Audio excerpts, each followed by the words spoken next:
La mayoría de los europeos crecen creyendo que su historia comienza en Occidente, en Roma, en Atenas, en los reinos medievales que poco a poco moldearon la civilización. Ucrania, en esa historia, aparece tarde, una tierra fronteriza, una encrucijada, un lugar por el que pasa la historia. Pero aquí está el problema: cuando los científicos dejaron de leer la historia y comenzaron a leer el ADN, esa historia comenzó a desmoronarse. Porque los datos no apuntan hacia el oeste, apunta aquí. El ADN antiguo extraído de huesos enterrados en las profundidades del suelo ucraniano está obligando a un replanteamiento discreto de los orígenes de Europa. No como una nota al pie. No como un receptor. Sino como un punto de partida. Un lugar donde múltiples historias humanas no solo llegaron, sino que comenzaron. Esto es incómodo, porque a la historia escrita le gustan las líneas claras. Centros claros. Fundadores claros. El ADN no lo hace. Grandes estudios genéticos, publicados durante la última década, muestran algo que los libros de texto nunca enseñaron: oleada tras oleada de personas se trasladaron afuera de esta tierra, no solo hacia ella. Las migraciones que moldearon Europa Central, Europa del Norte, e incluso partes de Asia, se remontan a esta región una y otra vez. Y de repente, Ucrania ya no es periférica, es central. Entonces, ¿por qué no escuchamos esto antes? Porque durante siglos, la historia la escribieron quienes dejaron constancia de ella: reyes, imperios, iglesias. Y el pasado de Ucrania no dejó muchos libros. Dejó huesos. Y los huesos no hablan, a menos que la ciencia les dé voz. Cuando los genetistas comenzaron a comparar genomas antiguos con poblaciones modernas, observaron patrones que no encajaban con las narrativas antiguas. Conexiones que cruzaban fronteras que consideramos antiguas. Linajes que se negaban a permanecer dentro de los mapas políticos. Los historiadores fueron cautelosos. Algunos se resistieron, porque el ADN no respeta la tradición, no le importa quién gobernó, quién escribió, quién nombró a un pueblo. Solo recuerda quién vivió, quién se movió, quién sobrevivió. Y lo que recuerda de Ucrania desafía casi todo lo que suponemos sobre la ascendencia europea. Esto no es solo un argumento científico, es un choque de identidad. Si Ucrania no solo fue moldeada por la historia, sino que contribuyó a moldearla, todos los demás, entonces la historia europea no comienza donde creíamos. Empieza en un lugar más antiguo. Más profundo. Menos cómodo. Y esto plantea una pregunta peligrosa. Si las raíces de Europa no empiezan con naciones, ni con lenguas, ni con imperios, ¿y entonces por dónde empiezan? Para entender por qué esto lo cambia todo, tenemos que remontarnos más allá de las fronteras, más allá de los nombres, más allá de la historia misma. Antes de que las naciones tuvieran nombres, antes de que se trazaran las fronteras, antes de que alguien llamara a este lugar Europa, la gente ya estaba aquí. Y se estaban moviendo. Mucho antes de los reyes, mucho antes de las lenguas, mucho antes de que la historia decidiera dónde pertenecía cada uno, pequeños grupos cruzaron ríos, bosques y llanuras abiertas en lo que hoy es Ucrania. Desconocemos sus nombres. Desconocemos sus mitos. Pero sabemos algo mucho más íntimo. Conocemos sus genes. Desde los cazadores paleolíticos que seguían a los animales a través de tierras heladas hasta las comunidades mesolíticas que se adaptaban a un mundo en calentamiento, su ADN ha sido extraído del suelo, de los dientes, de los huesos, de las tumbas anteriores a cada bandera y a cada identidad que reconocemos hoy. Y aquí está la parte que lo cambia todo. Algunos de esos linajes genéticos no desaparecieron, no fueron borrados por los que llegaron después, no desaparecieron bajo las invasiones ni los imperios. Sobrevivieron. De manera silenciosa e invisible, se transmitieron de padres a hijos y aún están presentes entre los ucranianos modernos.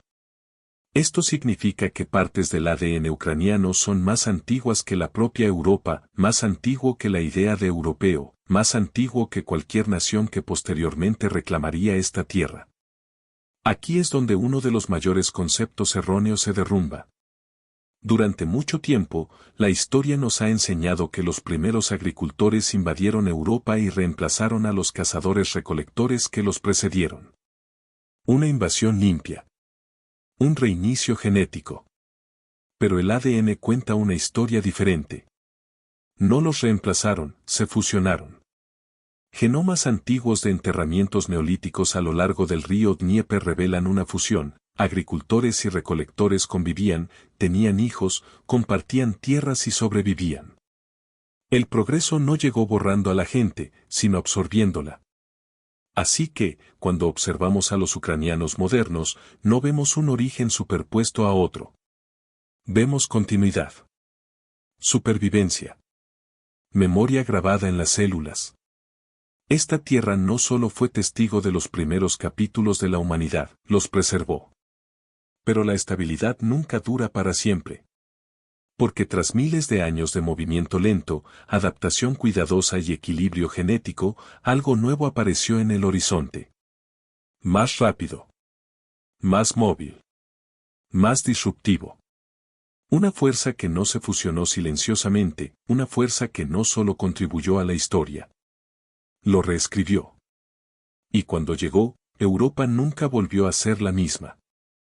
Lo que vino después no llegó lentamente. No se mezcló silenciosamente, no esperó a ser absorbido. Llegó como una onda expansiva. Hace unos 5000 años, las praderas abiertas de lo que hoy es Ucrania se convirtieron en el punto de partida de algo nunca antes visto. No un reino. No un imperio. Sino una revolución biológica. A este pueblo se le conoce hoy como los Yamnaya, pero ese nombre es engañoso. Porque lo que los hizo poderosos no fue solo su cultura. Fue un sistema.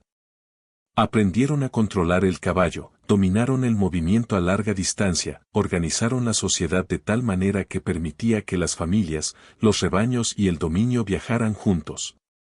La movilidad lo cambió todo.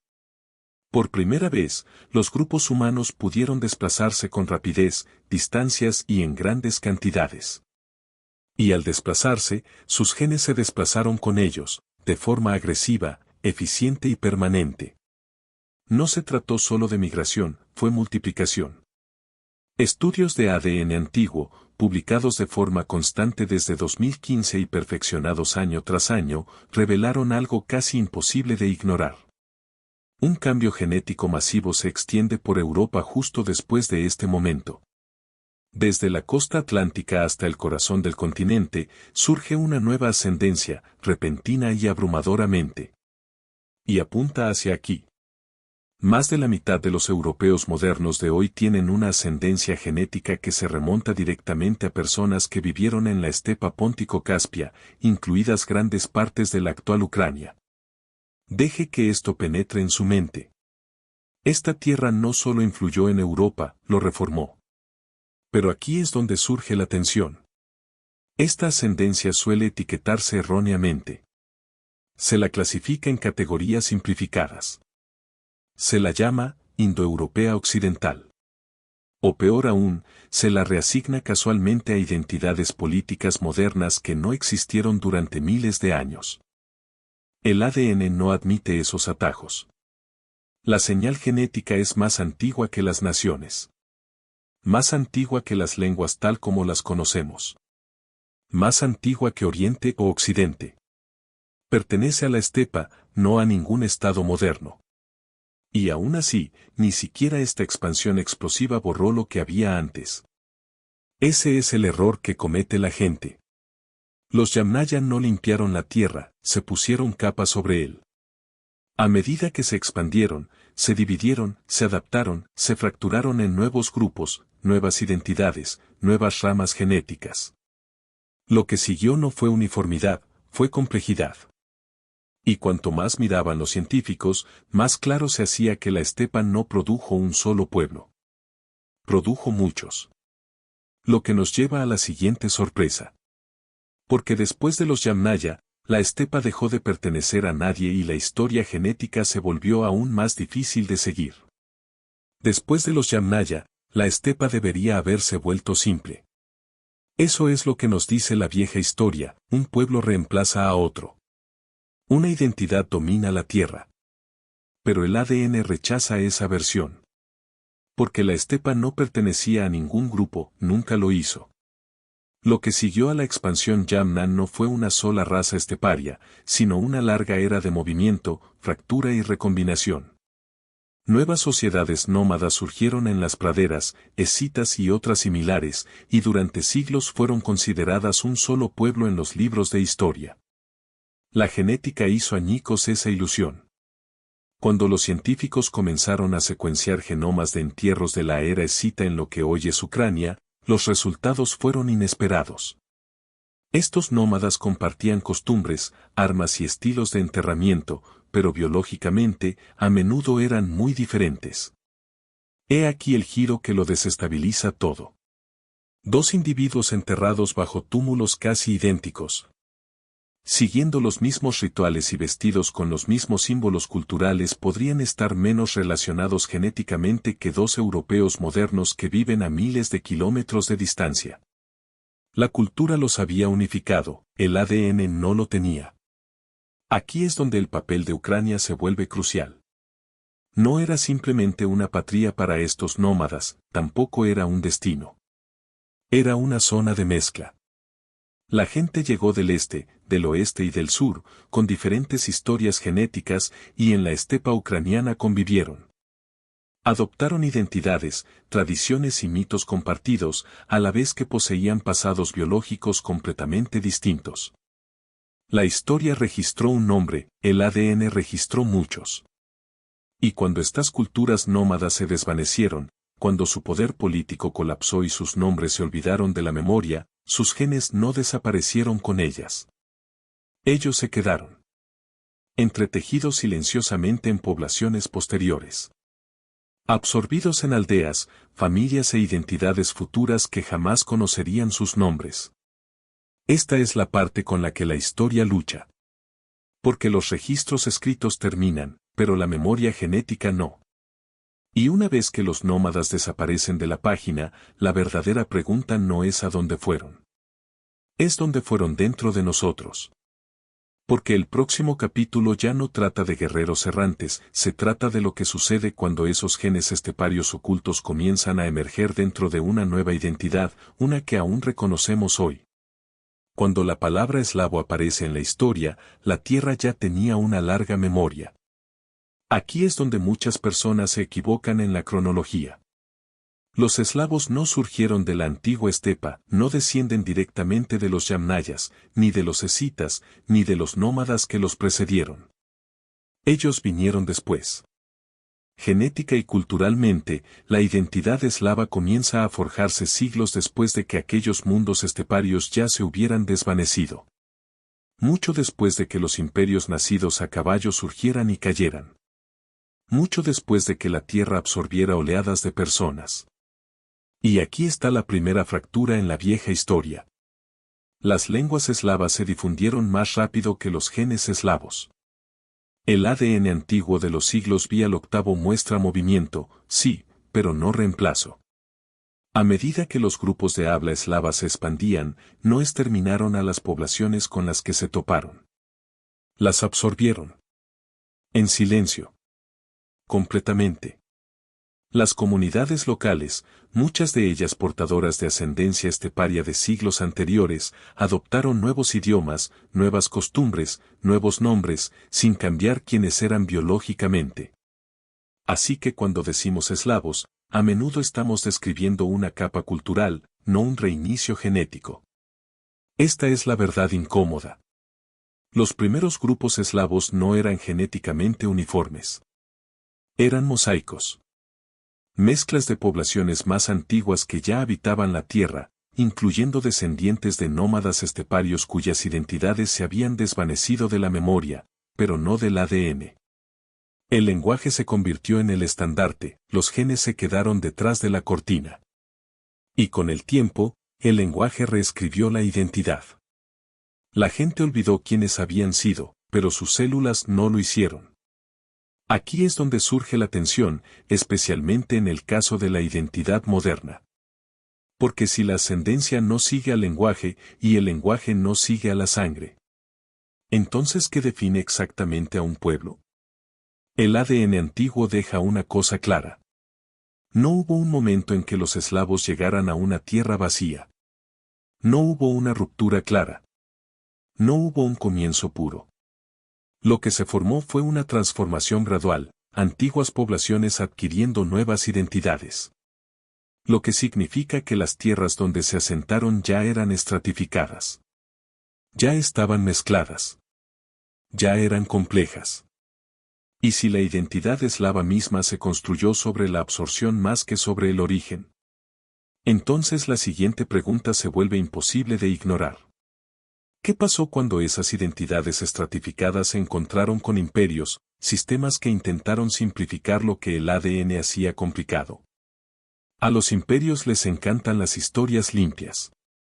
Llegan, conquistan, gobiernan, y la historia a menudo asume que reemplazan a los anteriores. Nuevos gobernantes, nueva gente, nueva sangre. Pero una vez más, el ADN se niega a cooperar. Cuando el mundo medieval cobra forma en esta tierra, Ucrania no se vacía ni se rellena. Se vuelve estratificada. Plegada. Complicada. Las rutas comerciales la atraviesan desde el sur, conectándola con los mundos bizantinos. Los ríos atraen a gente del norte, vikingos que se desplazan por las vías fluviales, se asientan, se casan y se integran en la vida local. Desde el este, los jázaros pasan por ella, dejando rastros no en las crónicas, sino en los genomas. Aquí está el shock silencioso.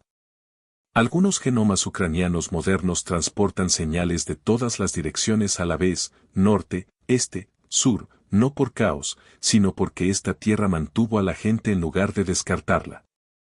La conquista no borró poblaciones, los apiló. El ADN antiguo de los cementerios medievales tempranos cuenta la misma historia una y otra vez.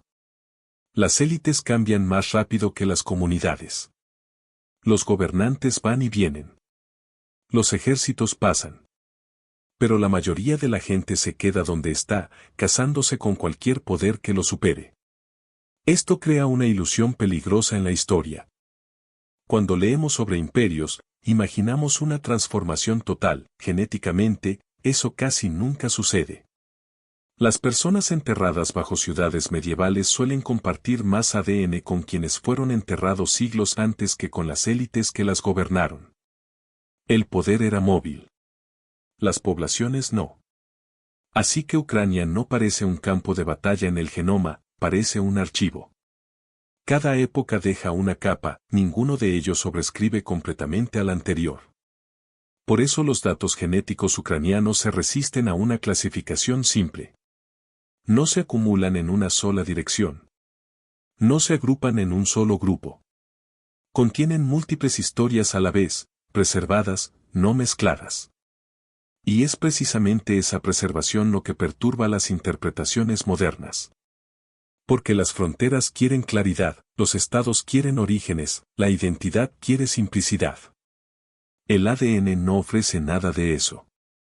A medida que los mundos medievales se consolidaron como reinos y, más tarde, como naciones, la historia genética subyacente a ellos siguió siendo obstinadamente compleja, negándose a alinearse con líneas políticas claras. Lo que nos lleva a la siguiente tensión. Cuando la ciencia moderna finalmente intentó cartografiar genéticamente Europa, trajo consigo esas fronteras. Y al hacerlo, intentó forzar el genoma de Ucrania a categorías en las que nunca debió encajar. Y ahí es donde empezó la verdadera distorsión. Cuando los genetistas intentaron por primera vez cartografiar Europa, esperaban encontrar patrones claros. Poblaciones agrupadas ordenadamente, este por aquí. Oeste por allá. Norte y sur comportándose como indican los mapas. Ucrania se negó a cooperar. En los gráficos de genética poblacional, de esos que se construyen a partir de miles de genomas, los ucranianos no encajan perfectamente en los grupos de Europa del Este u Occidental. No encajan perfectamente con los grupos eslavos. No encajan a la perfección con nadie. Se quedan flotando en el medio. Y esa posición no es un accidente. Estos gráficos, denominados análisis de agrupamiento, agrupan a las personas según marcadores genéticos compartidos. Cuanto más similares parezcan dos grupos, mayor será su ascendencia común. En la mayor parte de Europa, los patrones son predecibles. Ucrania rompe el patrón porque su genoma contiene múltiples capas profundas a la vez, ascendencia esteparia, rastros de cazadores-recolectores europeos tempranos, señales de agricultores neolíticos y una mezcla medieval posterior, todas preservadas en un equilibrio inusual. Aquí está el problema que siguió. Los primeros modelos occidentales no fueron construidos para este tipo de complejidad. Así que los datos ucranianos a menudo se introducían a la fuerza en cajas existentes. Se etiquetaban como eslavos orientales. O se fusionaban discretamente con conjuntos de datos rusos más amplios. No por malicia, sino por conveniencia. Esa elección importó. Porque una vez que los datos se agrupan incorrectamente, el modelo empieza a mentir. Los patrones se difuminan. Historias distintas desaparecen en promedios. Ucrania deja de parecerse a sí misma y empieza a parecer una sombra estadística. Los estudios de frecuencia de haplogrupos revelaron la misma historia. Ciertos linajes aparecieron a tasas inesperadas, demasiado altas para ser accidentales, demasiado distintas para ignorarlas.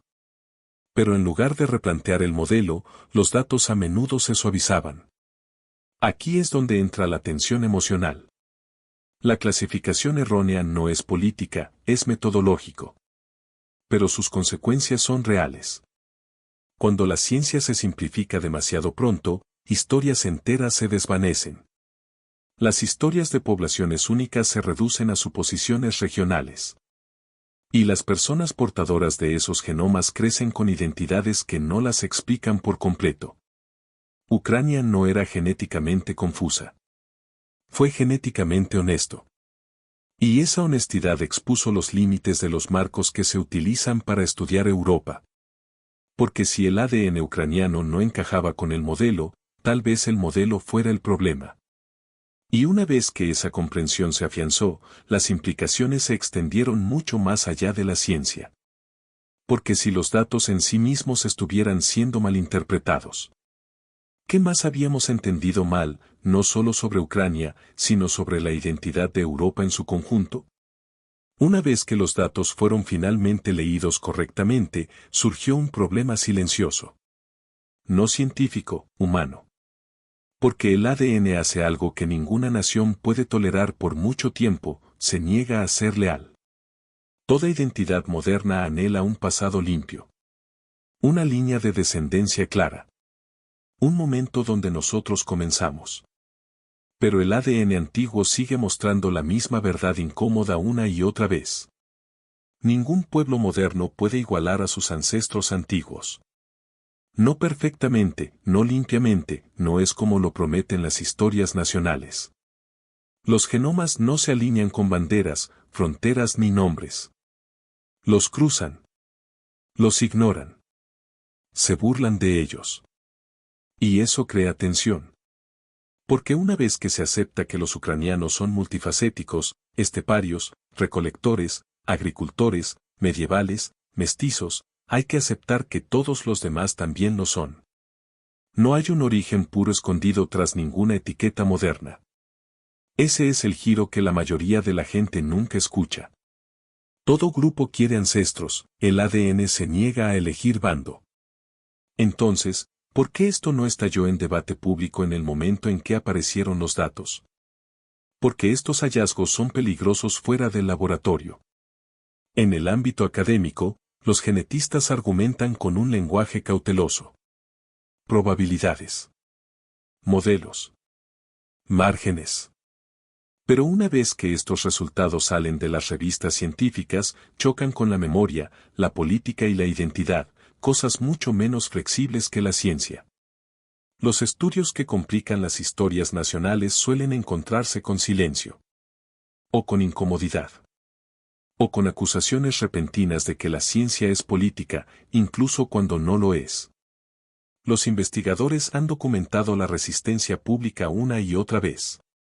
No porque los datos sean débiles, sino porque exigen que la gente desmienta las historias que les inculcaron. Esto no es algo exclusivo de Ucrania, pero Ucrania lo expone claramente. Cuando el ADN muestra que las poblaciones absorbieron a otras en lugar de reemplazarlas, cuando se muestra continuidad donde la historia reivindica la conquista, cuando se demuestra que las identidades se formaron tarde. Sobre personas mucho mayores. El mito se derrumba. Y en ese colapso aparece una pregunta que ningún Estado-nación puede responder fácilmente.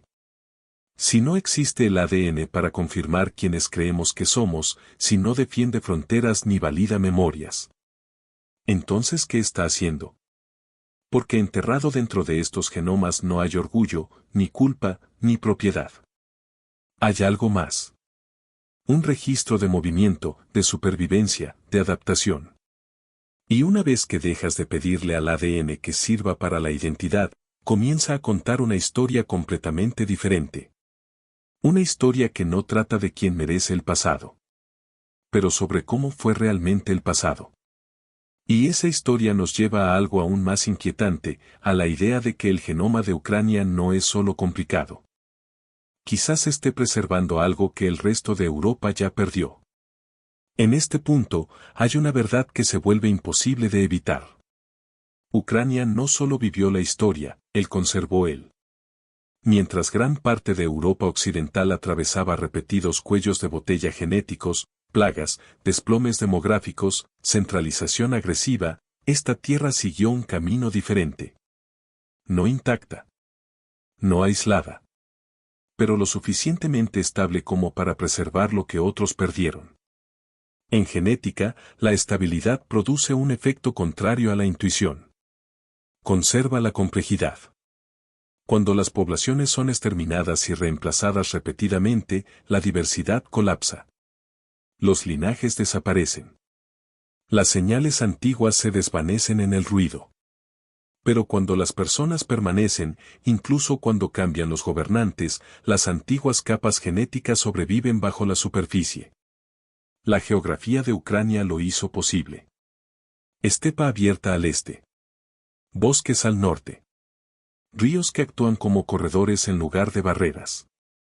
La gente se desplazaba constantemente por estas tierras, pero también se quedaba. Los migrantes se fusionaban en lugar de reemplazarse.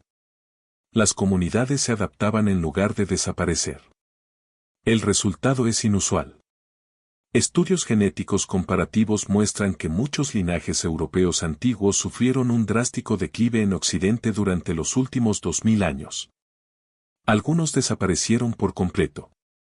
Sin embargo, en Ucrania, persisten vestigios de esos mismos linajes, diluidos, transformados, pero aún presentes. No porque Ucrania haya evitado el cambio, pero porque lo absorbió. Esto da un vuelco a una narrativa ya conocida. La complejidad no es desorden, es memoria.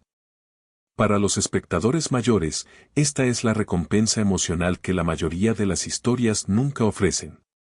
La idea de que sobrevivir no siempre significa dominar. A veces significa resistencia. La capacidad de cargar con muchos pasados sin caer en uno solo.